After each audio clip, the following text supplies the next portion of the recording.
शादी की भागदौड़ और मेहमानों के जाने के बाद ममता जी सामान बटोरने में लगी थी। अब जब थोड़ा आराम मिला है तो कपड़े और गहने व्यवस्थित कर लिए जाएं। ये सोचकर वो काम में लगी हुई थी। ममता जी के दो बेटे और दो बेटियां हैं। बड़े बेटे और बेटियों की शादी पहले ही हो चुकी है। अभी छोटे बेटे की शादी करके निपटी हैं। तभी पति राजेश जी बोले, शादी हुए 15 दिन हो गए, अब तो शांति से बैठ जाओ भाग्यवान, और ये गहनों के डब्बे बैंक के लॉकर में वापस पहुंचाओ। आज के समय में ये सब घर में रखना उचित नहीं है, तुम्हें पता है ना। फिर भी इतनी लापरवाही। जी आपने सही कहा। सारा लेन देन हो गया, बहन बेटियां सब खुश होकर गई हैं।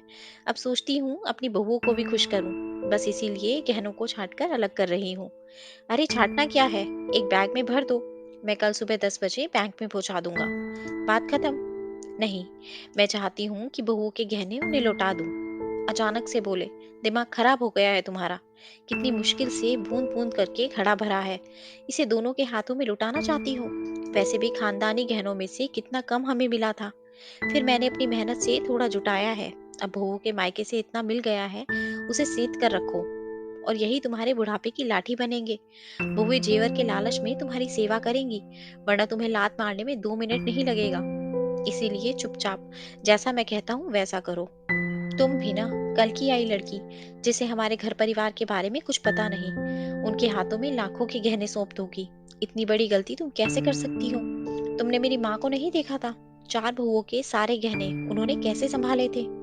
अब जब घर की बागडोर पूरी तरह से तुम्हारे हाथों में है, तो तुम्हें भी वही परंपरा पर कायम रहना होगा। अनाड़ी बहू को सही शिक्षा देनी होगी। क्या सही है क्या गलत है ये समझाना होगा। गुस्से से आवाज ऊंची करते हुए बोले, परंपरा? हाँ, उसी के नाम पर ही तो ठगा जाता है बहुओं को। उन्हें अपना समय याद आया।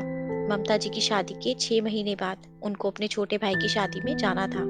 माँ जी, मुझे मायके में अपने भाई की शादी में शामिल होना है। आप मुझे रानी हार, कंगन, कमरबंद और भारी पायल दे दीजिए। माँ ने कहा है तुम नई नवेली दुल्हन हो, अच्छे से आना। सारे रिश्तेदार हमारी ओर तुम्हारी तरफ से आए हुआ गहना देखना चाहते हैं। बहू, पहली बात, सारा गहना सुरक्षित रखवा दिया है, क्योंकि हम खास मौकों पर ही इतना भारी और महंगा गहना पहनते हैं। फिर तुमसे ये संभाला भी नहीं जाएगा। दूसरा, तुम्हारे घर वालों ने ऐसा दिया ही क्या है। एक पतला सा हार, चेन, अंगूठी। क्यों हमारे दम पर झूठी शान दिखाना चाहते हैं, और दिखावे के चक्कर में हमें परेशान करना चाहते हैं। इतना महंगा महंगा सामान जरा सा भी गुम हो गया तो समझी समझन चुका नहीं पाएंगे। इसलिए अपने मम्मी पापा की मुश्किलें ना बढ़ाओ। जितना पहनी हो ठीक है, कुछ नकली लटका जाओ, जो सोने से कम नहीं और खोने का गम नहीं। कुल मिलाकर जो कुछ भी है सब हमारा है, तुम अपना हक मत समझ लेना। व्यंग्यात्मक लहजे में बोली। वाह। ससुराल में कदम रखते ही कमर में तिजोरी की चाबी छोड़कर हर ताले की चाबी कमर में लटका दी जाती है। हर छोटी बड़ी जिम्मेदारी अपने कंधे पर उठा ली। आज वही लड़की अपने गहने नहीं संभाल सकती। मायके से मिला हो या ससुराल से, गहना तो दुल्हन को चढ़ा था। फिर अचानक इसका हल्का या उसका भारी कैसे हो गया। सारे सवाल सोचती रह गई। मगर वो मौका नहीं आया जब ममता जी को सास ने आगे बढ़कर उसके गहने पहनने को दिए हों। मायके ससुराल की कई शादियां निकल गई। हर बार उसने नकली गहने पहनकर झूठी शान बनाई।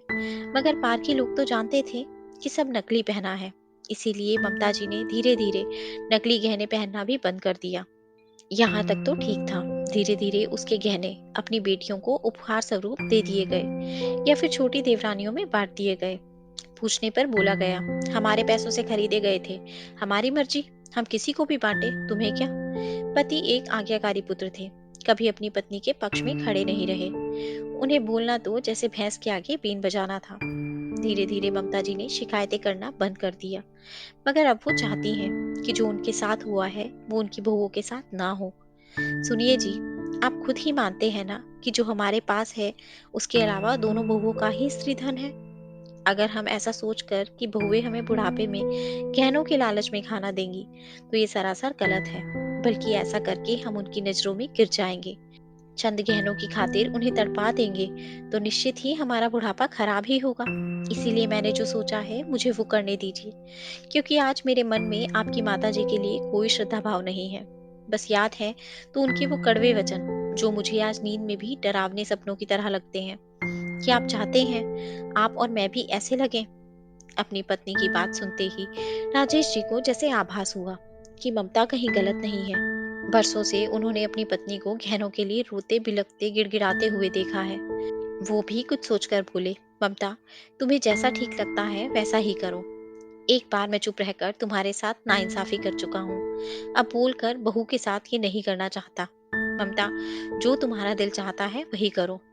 तुम स्वतंत्र हो। इन गहनों के साथ क्या करना है ये तुम अच्छी तरह जानती हो। बोलकर वो कमरे से चले गए। थोड़ी देर बाद ममता जी ने आवाज लगाकर अपनी दोनों बहुएं रश्मि और दीपाली को कमरे में बुलाया और दोनों के हाथों में डब्बे देते हुए कहा, तुम्हारी अमानत तुम ही संभालो। आश्चर्य से दोनों एक दूसरे को देखने लगी। तब वो आगे बोली, बेटा, हम तो सारी जिंदगी अपने मायके की तरफ से आए हुए गहनों के लिए तड़पते रहे। अब हम नहीं चाहते कि तुम भी उसी स्थिति से गुजरो। हमने प्यार से लड़कर अपना हक मांगने की पूरी कोशिश की। उसके बदले हमारे गहने सामान हमारे सामने ही हमारी ननंद लोगों और देवरानियों में बांट दिए गए। हमारी सास का मन करता तो खुद पहनती या किसी को उपहार के रूप में मेरे मायके से आई हुई चीजें दे दिया करती थी। मगर बेटा, अब हम नहीं चाहते जो हम पर गुजरी है वो तुम पर भी गुजरे। इसलिए तुम्हारी अमानत तुम ही संभालो। और हाँ, तुम दोनों अपने नाम से लोकर लेकर इसे अपने पास संभाल कर रखना, जिससे जब जरूरत पड़े तुम्हें किसी के सामने हाथ ना फैलाना पड़े। अपने पतियों के भरोसे भी नहीं रहना कि वो बैंक जाएंगे तब जाकर तुम्हारे गहने तुम्हारे हाथों में आएंगे। जब तुम घर परिवार नौकरी आगे बच्चे संभालने लायक हो तो तुम तुम्हारे स्त्री धन को स्वयं सहेजने योग्य भी हो। रश्मि और दीपाली दोनों कहती हैं, इतना विश्वास करने के लिए आपका धन्यवाद मम्मी जी। सुनकर ममता जी दोनों बहुओं को अपने सीने से लगा लेती हैं। आज उन्हें अपने साथ हुए गलत को सही करके आत्मसंतुष्टि जो मिल रही थी। दोस्तों, आशा करती हूँ आपको ये कहानी अच्छी लगी होगी और जरूर कुछ नया सीखने को मिला होगा। आपका एक लाइक शेयर और सब्सक्राइब हमें ऐसी ही और वीडियोस बनाने के लिए मोटिवेट करता है। इसलिए अगर अभी तक आपने हमारा चैनल सब्सक्राइब नहीं किया तो प्लीज़ आप हमारे चैनल को सब्सक्राइब करें। आपसे कल फिर मुलाकात होगी एक नई कहानी के साथ। धन्यवाद।